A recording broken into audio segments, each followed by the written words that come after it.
Greetings everyone, this is Mozard. Today I'll be giving you my impressions on the 2019 Suzuki GSX-150F version 2. That is what I'm going to call it, and no, it's not a Gixxer. Stay tuned.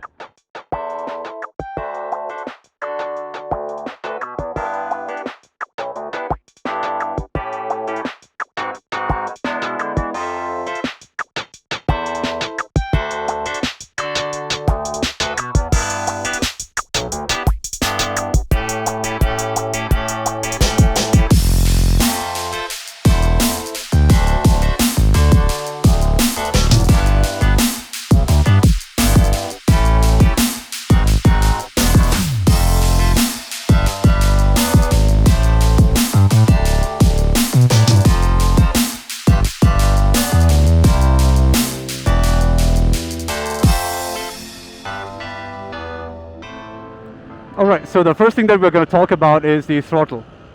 The roll on and roll off is pretty smooth, and the response is pretty immediate as well. There's no lag whatsoever. Now, another thing that I like to test with the motorcycle are the throttle blips. So on this motorcycle, the throttle blips are pretty on point, I would say, pretty sharp. Makes the downshifting a little bit more enjoyable. Next, we have the brakes. The bike has a single channel ABS only at the front, and the front brake unit is the same vibra unit from the version 1. However, the braking on this motorcycle is slightly better than the version 1 because the bike is now 6 kilos heavier than the version 1, and I'm pretty sure that majority of that weight is towards the front. So that extra weight at the front helps improve the braking a little bit. Talking about the rear brake, it is decent for what it does. The important thing to note is that the rear brake unit is also a vibra unit now. Previously it was a Nissan unit, and there isn't a whole lot of difference in the braking, but Nissan was still better. Next, let's talk about the suspension. The front and the rear suspension units are the same as the version 1. They are a bit on the stiffer side, and so they do an okay-ish job in soaking up minor bumps on the road. I was hoping that the rear suspension would have gotten a softer spring, but I guess it makes sense to have a stiffer spring on this particular bike because Suzuki intends for this bike to be a little bit on the sportier side. However, I do hope that when the naked version comes out, it gets a softer spring for the rear suspension. Alright, so next we have the transmission and the clutch. Now, the gearbox is the same 5-speed gearbox from the version 1, and when I say same, I mean exactly the same with the same exact problems. Now, one of the problems is that the gear shift between the first and the second is very clunky. Doesn't matter whether it's an upshift or a downshift. Another problem is that all of the gears are very sticky, which means that shifting a gear requires a lot more effort in order to shift.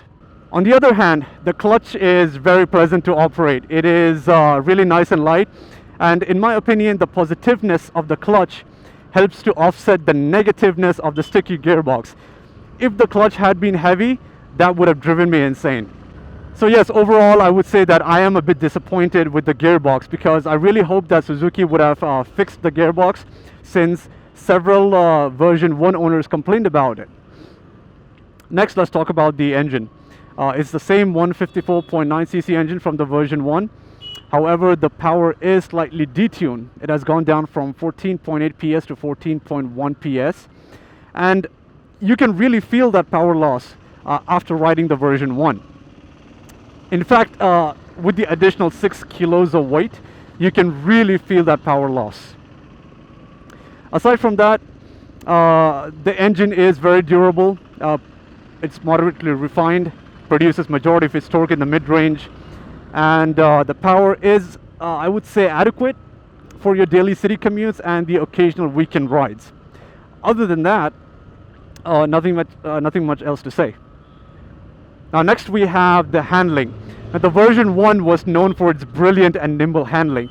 Unfortunately, on this bike, because of this new setup, I feel that the handling has become a little bit heavy and ergonomic, at least as far as riding within the city is concerned.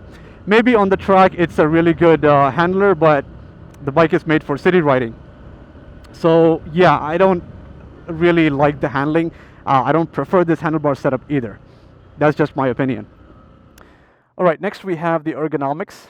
The seat height is now 795 mm, which is 15 mm more than the previous version.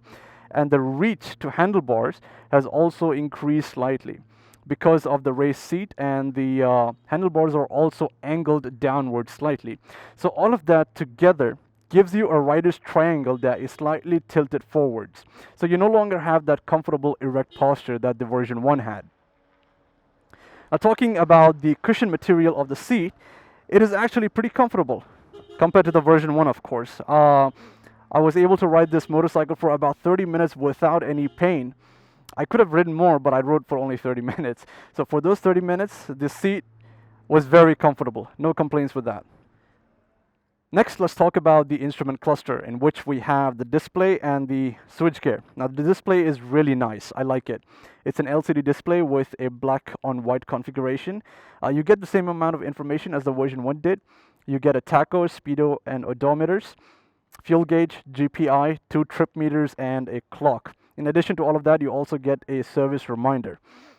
It also has an RPM shift light right here in the center. You must have seen it blinking a couple of times during the ride. It is adjustable. You can set the RPM at which it starts blinking. Now, coming to the switchgear, it's the same switchgear from version 1, and it functions very well.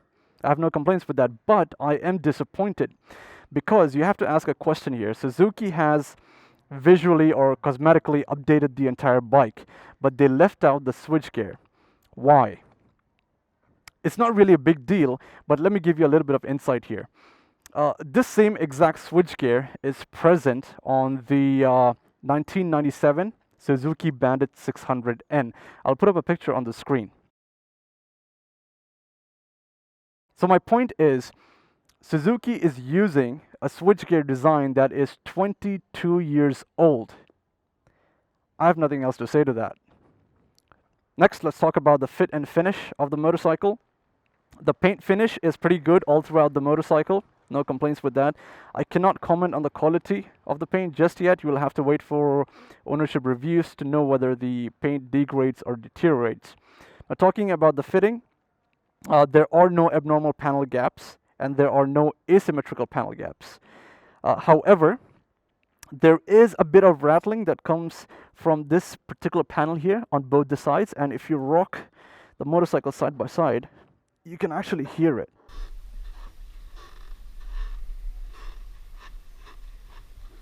I hope you can hear that. So I'm not sure if that is normal or not. You can already see that there is a small crack here. So be wary of this if you're thinking about getting this motorcycle. There are no misalignments either on this motorcycle, as was the case with the version 1. There was a front cowling misalignment and there was a swing arm misalignment, but those are not present in this bike, fortunately. Finally, let's talk about the aesthetics of the motorcycle. Overall, I really do like the motorcycle. I like that the fairing is now flat and wide. I like the tank, which is now much more cleaner and smoother. In the version 1, you had multiple bolts for whatever reason. I also like the fuel cap, which is now hinged. I wanted this so much on the version 1, and the version 2 gets it. Unfortunately, you can't retrofit this onto the version 1. In fact, you can't retrofit any part from this motorcycle onto the version 1. You get split seats, which are really sweet. Wanted that on version 1 as well. Couldn't get it. Coming to the tail section, love the tail lights, very nice. I believe the LEDs that they're using in the tail light, they are very different from the version 1 because these are much more brighter and sharper. And there are actually 2 rows of LED lights. You can see that the bottom row is now lit up. Let me go and actuate the rear brake. And I hope that you can see that the top row is now lit up, and that is your brake light. Sorry for the angle. But yeah, I love the tail light. No doubt about that. Now coming to the rear fender. I love the redesign on this rear fender because now you can very easily remove this rear fender. So from a modding perspective, You can easily do a tail tidy or a fender eliminator, which you must do if you are getting this motorcycle. You can see it has a splash guard as well, or a tire hugger, whatever you want to call it. And that is important because this rear fender is non-functional as a mud guard. That splash guard is going to do majority of the heavy work. So yeah, plus point for both of those. Now there are three things that I absolutely hate in this motorcycle: the front cowl, the windshield, and the headlight. And let me explain to you why. The front cowl, which is this plastic piece, the black one, the front fairing essentially, it is angled way too low with the horizontal, and that makes it look very stupid. Because of that, this windshield is positioned in a manner which makes it completely useless. This windshield is not going to provide you any wind protection. Adding insult to injury, at the lower edge of the windshield, there is a gap between the windshield and the front cowl. And this is not a manufacturing defect, it's actually by design. The air will enter through that gap when you're riding on the road. So the point that I'm trying to make here is that this windshield is absolutely useless. It doesn't matter whether it's on the bike or not. At this point, it is just there for cosmetic purposes. Now coming to the headlight, I do like the LED headlights. I don't have a problem with that. The problem I have is with the design. Now this headlight has 4 reflector chambers, one on either side, one at the center top, and one at the center bottom. Now it was my opinion that instead of having these 2 side chambers, Suzuki could have installed air intake vents, and that would have improved the face of the motorcycle even with that joke of a windshield. Now of course the downside is that the spread on the road would become slightly narrow, but that's okay. If you test the headlight during nighttime and if you cover those side chambers, you will see that it doesn't make a significant difference to the beam pattern on the road. So yeah, I would have liked air intake vents instead of those side chambers. I'll put up a picture on the screen of a small edit that I did, and let me know in the comment section below if you like it or not. So those were my impressions on the 2019 Suzuki GSX-150F version 2. I hope you enjoyed the video, and I hope you found it entertaining and educational.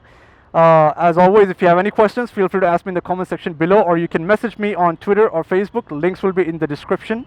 I also want to thank Midas Suzuki for lending me this motorcycle. I actually bought my GSX-150F version 1 from these guys, and I'll put up their contact details in the description. If you ever visit this showroom, make sure that you take my name, let them know I sent you, and they'll take extra special care about you. That's all for now. Thank you for watching. Ride safe. I'll see you in the next one.